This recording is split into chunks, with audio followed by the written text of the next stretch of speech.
Scott. Welcome to the show. Sarah, I can't wait to kick this off. Thanks for having me. Oh, it's so exciting. I love having my friends. I love having former student athletes and coaches that I've worked with because I know that you guys have lived and breathed this whole Division I athlete thing, and you bring so much valuable information to the table. And I tell you, it's a crazy world to navigate. Even looking back at it, and going through it, and now working in it, I still feel like I'm learning every day. So it's super fun to unpack it all, relive it a little bit, and then send the ladder back down for future generations to learn from what we did right, and where we could have done things a little bit better. Yeah. Oh, so talk a little bit about that because I want our listeners to know you and I met while you were a football student athlete at the University of South Alabama. Go Jags. Go Jags. And but your journey, I feel like everybody's journey has a story of when they were becoming a collegiate athlete, and that's the same thing with you. Yeah, so it all starts back for me in South Florida.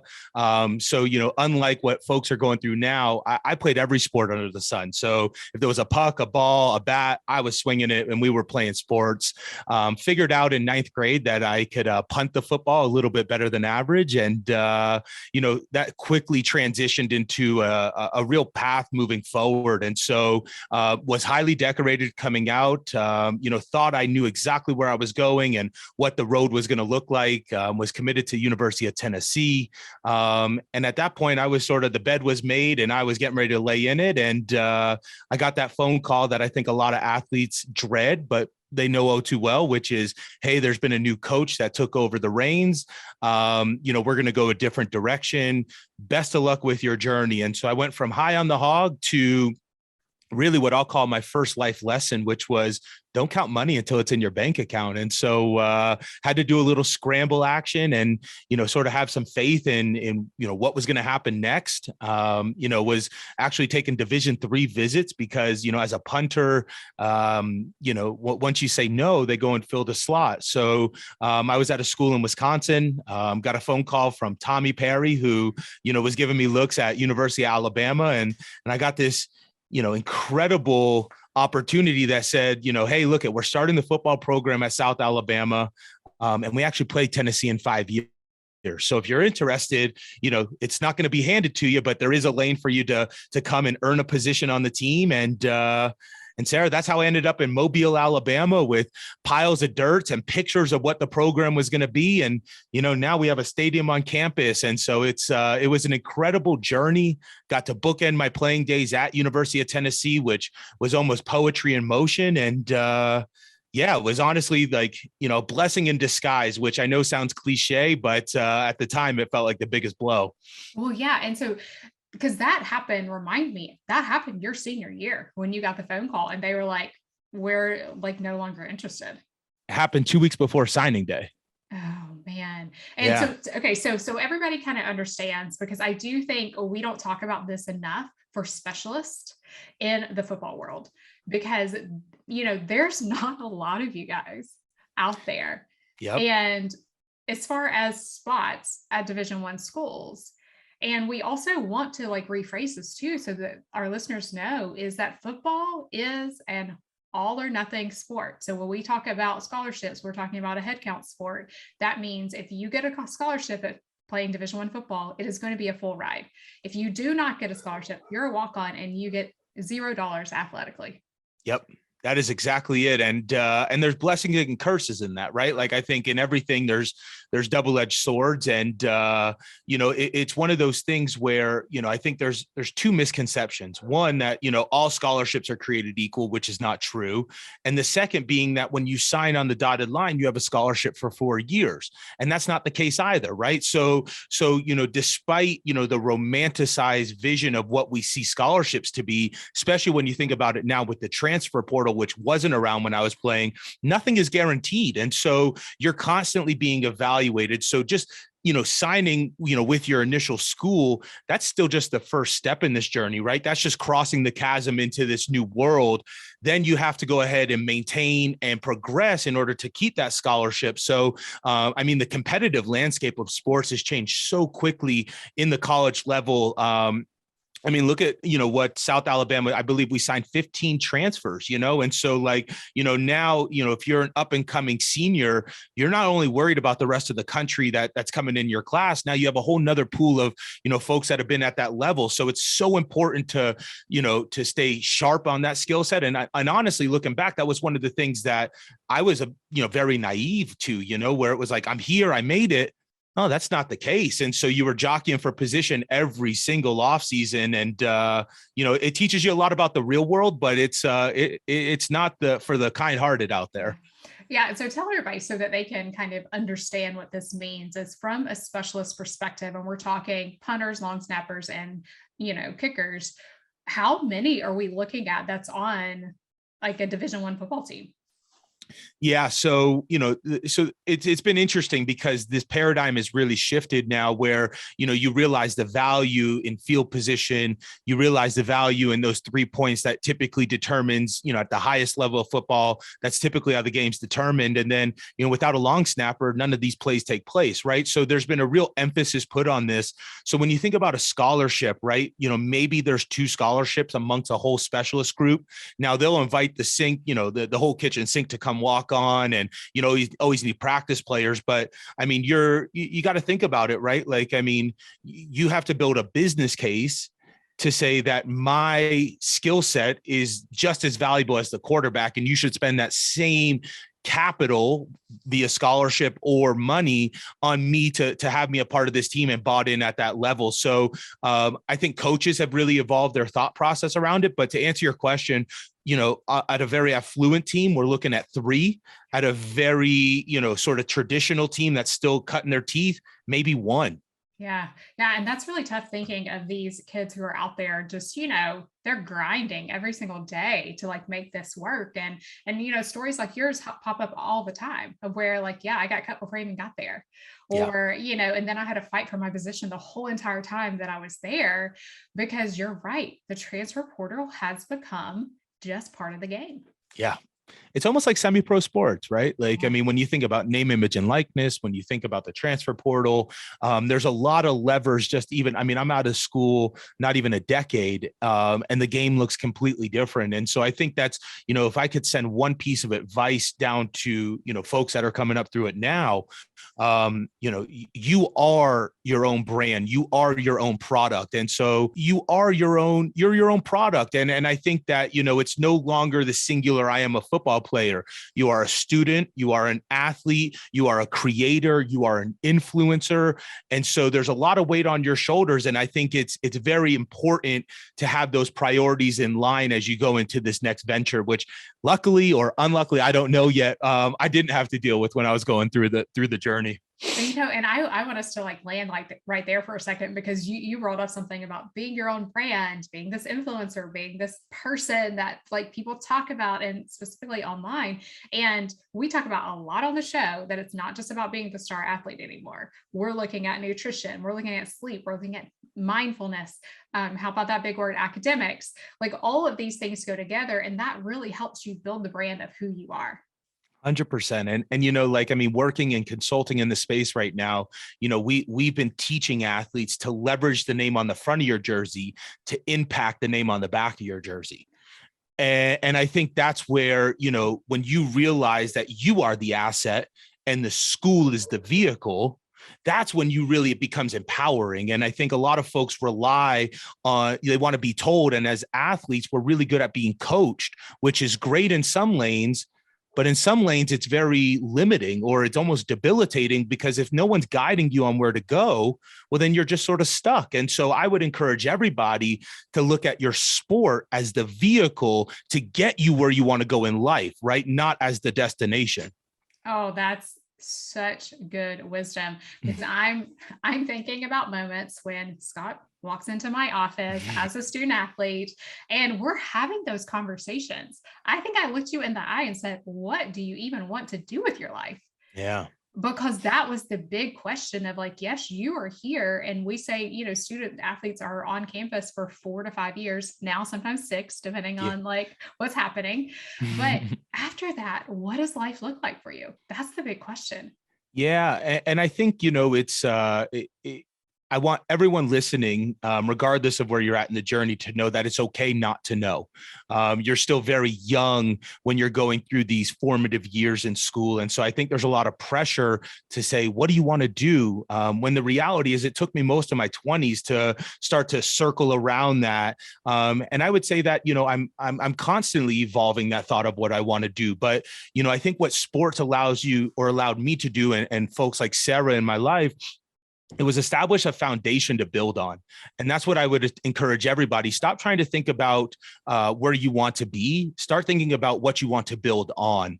And when you sort of flip that, all of these turn into opportunities. They don't turn into obligations. And so I think, if I could look back and sort of, give younger Scott some feedback, it would be, embrace everything that comes at you. You have time to party, you have time to play, you have time to go to school, but you also have time to develop yourself. And when you think about this, as you go into the real world, you're going to go through this identity crisis. You're going to go through a big fundamental change. And if you don't have the skill set to practice mindfulness, to have breathing techniques, to go ahead when life smacks you in the face, to be able to recenter and get back on it, you're in for a rude awakening. So take these developmental years to really develop, instead of trying to go ahead and, shoot your biggest shot while you're in college. There's a big life and a long life to live after that. Yeah. Oh, that's real good. Because now I'm thinking about, what would you told Scott during his college years to do differently? So I think, it's hard. So much has changed, even just in the short span of time. But I think, we embrace this notion of being unapologetically ourselves, right? And I think, like, I started that in college. I've really leaned into it as an adult, but I would continue to tell myself that, right? Like, I think that embracing who you are and the dark side of who you are, the earlier you're able to do that in your journey, the more opportunities you're going to have, because you show up in a very authentic way. And then I think for me, it's continuing to practice this attitude of gratitude.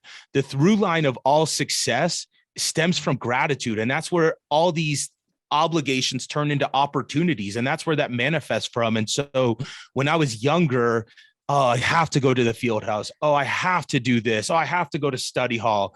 When in reality, there's so much to be grateful for, the fact that you're even in this opportunity to realize this. And so that's honestly where I'd send the ladder back down, is stop thinking about me all the time and start thinking about we. And that really blossoms the flower in a nice way.